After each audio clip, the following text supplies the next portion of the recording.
ان کا سرکار نے فرمایا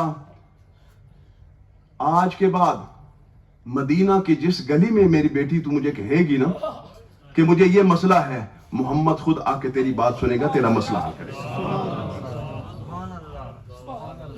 واپس آئے تو صحابہ کہنے یا رسول اللہ یہ پاگل خاتون، اس کی آپ بات سنیں، مدینہ میں تو اس کی بات ایک لمحے کے لیے کوئی سننے کے لیے تیار نہیں ہے، آپ اتنی دیر اس کی باتیں سنتے رہے۔ آقا دو عالم صلی اللہ علیہ وسلم ارشاد فرمانے لگے لوگوں جس کی کوئی بات نہ سنے، محمد جس کی بات نہ سنے، کہ بے کسوں کا سہارا ہمارا نبی، میں بھی بات نہ سنوں، میں نے تو سننی ہے۔ اب یہ صحابہ کیا عرض کرتے ہیں یا رسول اللہ بندہ قریب مرگ ہے، مرا جا رہا ہے، کلمہ نہیں پڑھا جا رہا، سرکار فرماتے ہیں اپوائنٹمنٹ لو جی مجھ سے، باہر گارڈ کو بتاؤ جی، سیکیورٹی گارڈ سے اجازت لو جی، اندر آ سکتے ہو کہ نہیں آ سکتے، تمہاری کیا حیثیت ہے مجھ سے آ کے ڈائریکٹ بات کر رہے ہو؟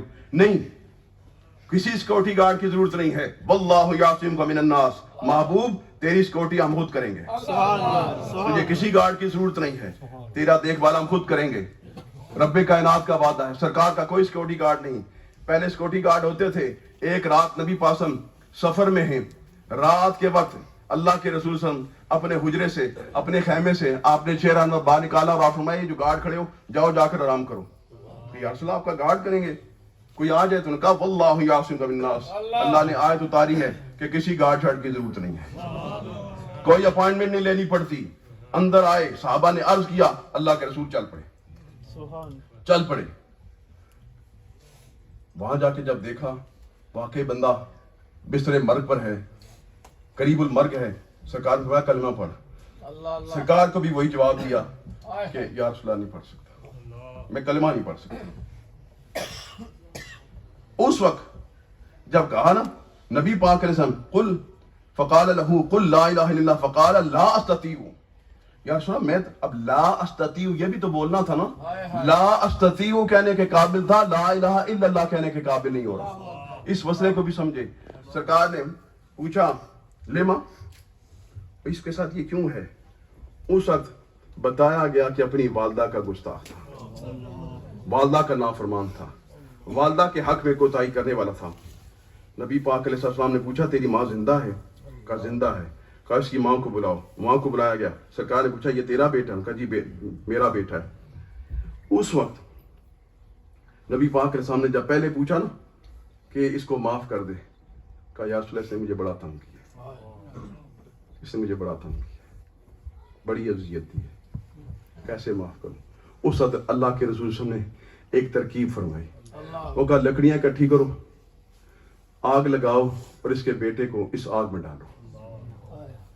جب یہ ترکیب کی گئی، ماں تھی رو پڑی، کہنے لگی اس کو آگ میں نہ ڈالنا۔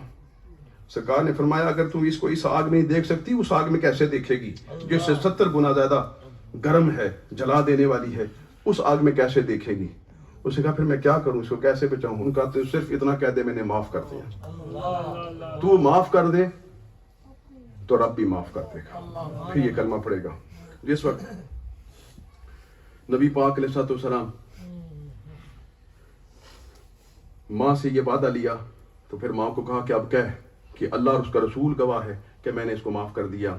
فاشہدی اللہ واشہدنی واشہدینی قد رضیت عنہ، تو اللہ اور اس کے رسول کو گواہ بنا کے کہہ کہ تو اس سے راضی ہو گئی ہے۔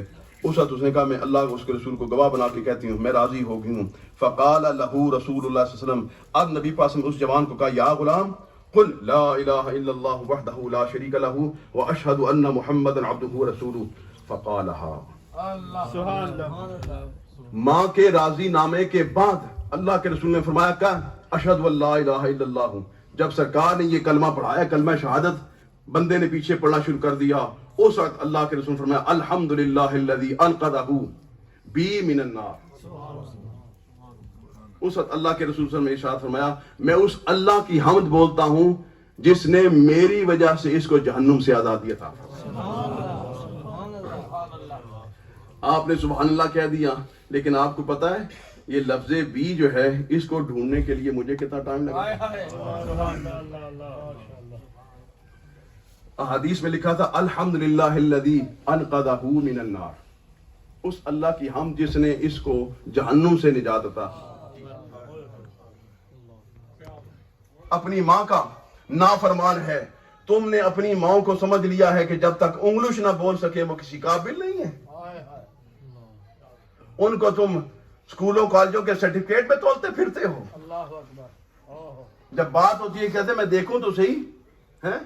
نبی پاک نے فرمایا تھا زمانہ آنے والا ہے بندہ کھڑا ہوگا نا اپنے فرینڈز کے ساتھ یہ اوکے یہ جیسی پیو کی تقسیم چھپ سی بندیاں انہیں پتہ لگا اے ماڑا پایا چھپے گا چھپائے گا اپنے باپ کو کہ لوگوں کو نہ پتا چلے میرا باپ اتنا گرائی ہے پٹواری سٹنا اتنا یہ چیز ہے اس کو انگلش ہی نہیں بولنی آتی یہ کسی اسکول کالج کا پڑھا ہی نہیں ہے اور آپ ادھر اچھے نہیں یار آپ گل سنے نا وہ ہماری تو بےزتی ہوئے گی.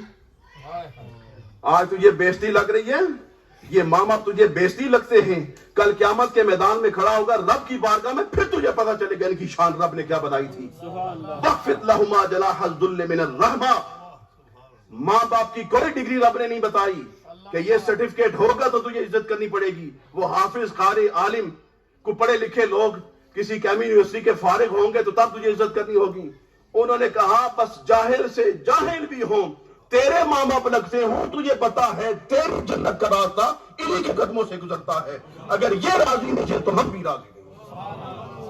میں نے وہ حدیث پڑھی جس میں سرکار نے فرمایا جو بندہ اپنے ماں یا باپ یا دونوں کا چہرہ خوش ہو کے دیکھے اس کو حج کا ثواب ملے گا اور حج مبرور کا ثواب ملے گا. میں غور کرنے لگا کہ مولا کریم تو نے اس پر کوئی نماز کا ثواب 100 اونٹ صدقہ کرنے کا ثواب اور کسی چیز کا ثواب نہیں رکھا حج کا ثواب کیوں رکھا ہے کہ جو ماں باپ کو دیکھے اس کو حج کا ثواب ملتا ہے 4 نفل کا 100 نفل کا رات کے قیام کا صدقہ کرنے کا زکوٰۃ دینے کا کوئی اور ثواب مقرر نہیں کیا.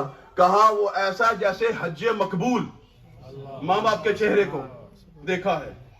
کہا ہو تو کتنی کوئی بڑی بات ہے چہرے کو دیکھنا میں خوش ہو کے دے پتر ویسے تو تکڑا رہے ہیں جس لئے بیاہ ہویا نا پھر میں پوچھتا ہوں تھوڑے کو پھر تمہارا جڑا نا نگاہ کے راف اہلیہ محترمہ ہو سی زنانی خوش ہے ابا جی کیا حالہ ٹھیک ہو زنانی خوش نہیں تھے کیا جراب چوہی صاحب تمہیں کی واقعہ سنایا اللہ کہہ کے جا کے پھر ماں باپ کو آنکھیں نکالے تمہارے میلاد کی سرکار کی بارگاہ میں حیثیت کیا ہوگی.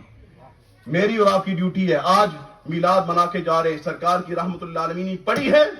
یہاں جتنے جوان بیٹھے ہو میں تمہیں کہتا ہوں مجھے دکھا کے بھی اور دکھائے بغیر بھی ہر بندہ اپنے باپ کے ہاتھ چومے آج پتا چلے کہ ہم نے سرکار کا میلاد منایا ہے.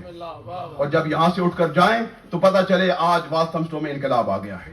وہ بچے کل تک جو اپنے ماں باپ سے چھپتے پھرتے تھے لوگوں کو بتاتے ہی نہیں تھے آج فخر کے ساتھ بتا رہے ہیں یہ میرا باپ ہے یہ میری ماں ہے ہم ان کے غلام ہیں اور نوکر ہیں.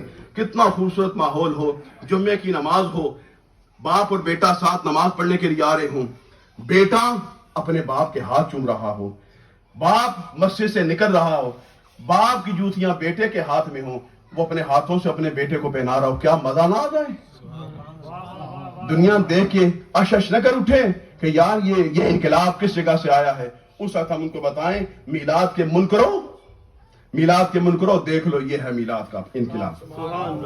مجھے چودھری نذیر صاحب قادری قانون کا 40واں ان کی بات یاد آ گئی. انہوں نے اپنے خاندان کے لوگوں کو کہا کہ لوگوں تم میں سے جو بندہ عزت چاہتا ہے وہ اپنے بچوں کو دارالعلوم بھیجے جو بندہ بے عزت اور ذلیل ہونا چاہتا ہے وہ بدعقیدہ لوگوں کے پاس بھیجے.